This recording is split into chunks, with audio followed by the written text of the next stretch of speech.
சற்று முன் நம்ம பாஜகவுடைய முன்னாள் தலைவர் திரு அண்ணாமலை அவர்கள் கோயம்புத்தூரில் யூஐடி கல்லூரியில் நடைபெற்ற நிகழ்வில் நம்ம பாஜகவுடைய முன்னாள் தலைவர் அண்ணாமலை அவர்கள் மாணவர்களிடையே சிறப்புரை ஆற்றிருக்காரு. கிட்டத்தட்ட ஒரு அரை மணி நேரம் மாணவர்களுடன் ஒரு சூப்பரான ஒரு ஸ்பீச் கொடுத்துருக்காரு அப்படின்னு தான் சொல்லணும். அங்கே வந்த மாணவர்கள் எல்லாம் அண்ணாமலை அவர்களுக்கு நினைவு பரிசு தருவதாக அண்ணாமலை அவர்களுடைய போட்டோவை அவருடைய உருவத்தை வரைந்து பல மாணவர்கள் வந்து அண்ணாமலை அவர்களுக்கு கிஃப்ட் கொடுத்துருக்காங்க. அங்கே அண்ணாமலை அவர்கள் சூப்பரான ஸ்பீச் கொடுத்துருக்காரு. அது மட்டும் இல்லாமல் அண்ணாமலை அவர்கள் கோயம்புத்தூரில் ஒரு முக்கியமான ஒரு விஐபியோடைய திருமணத்திற்கு இல்லை திருமண விழாவிற்கு சென்றிருக்காரு, ரிசப்ஷனுக்கு சென்றிருக்காரு. அங்கே அண்ணாமலை அவர்களுக்கு மிக பிரம்மாண்டமான வரவேற்பை வந்து அங்கே உள்ள மக்கள் எல்லாம் கொடுத்துருக்காங்க. மற்றும் பாஜகவுடைய நிர்வாகிகளும் அண்ணாமலை அவர்களுக்கு வரவேற்பு கொடுத்துருக்காங்க. அங்கே பார்த்தீங்கன்னா அண்ணாமலை அவர்களுக்கு அங்கே பொதுமக்கள் வந்து அந்தளவுக்கு மிக பிரம்மாண்டமான ஒரு வரவேற்பை அண்ணாமலை அவர்களுக்கு கொடுத்துருக்காங்க. அங்கே பாருங்கள், அந்த வீடியோவை பார்க்குறப்பே உங்களுக்கு தெரியும். அண்ணாமலை அவர்கள் மணமக்களுக்கு மஞ்சள் தூள் ஒரு டப்பாவில் அவர் வந்து ஒரு கிஃப்டாக கொடுத்துருக்காரு.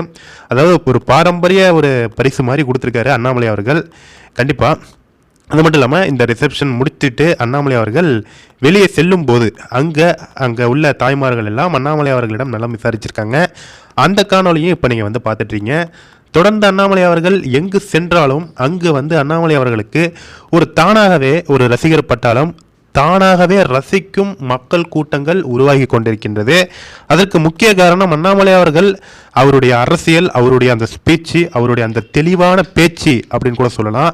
முக்கியமாக இது எல்லாருமே 6லிருந்து 60 வரைங்கிற போல அனைத்து தரப்பு மக்களையுமே அண்ணாமலை அவர்களுடைய அந்த ஸ்பீச் வந்து கவர்ந்திருக்கு அப்படின்னு தான் சொல்லணும். அது மட்டும் இல்லாமல் தொடர்ந்து ஊழல் செய்து கொண்டிருக்கும் இந்த திமுக அரசாங்கத்தை அண்ணாமலை அவர்கள் அவர் தலைவராக இருந்தபோது எந்த அளவுக்கு ஆக்ரோஷமாக எதிர்கொண்டார் அப்படிங்கிறதுக்காகவே அண்ணாமலை அவர்களுக்கு ஒரு தனியான ஒரு ஃபேன் பேஸ் வந்து தமிழ்நாட்டில் உருவாயிருக்கு. அதனுடைய வெளிப்பாடு தான் அண்ணாமலை அவர்கள் எங்கு சென்றாலுமே மிகப்பெரிய ஒரு ரசிகர் பட்டாளங்கள் அணிவகுக்கின்றன. ஓகே ஃப்ரெண்ட்ஸ், கண்டிப்பாக இந்த வீடியோவை பார்த்துருப்பீங்க. பார்த்துட்டு எல்லாருக்குமே ஷேர் பண்ணுங்கள். உங்களுக்கு அண்ணாமலை அவர்கள் பிடிக்கும் என்றால் இந்த வீடியோவை லைக் செய்யுங்கள், ஷேர் செய்யுங்கள். Thank you friends.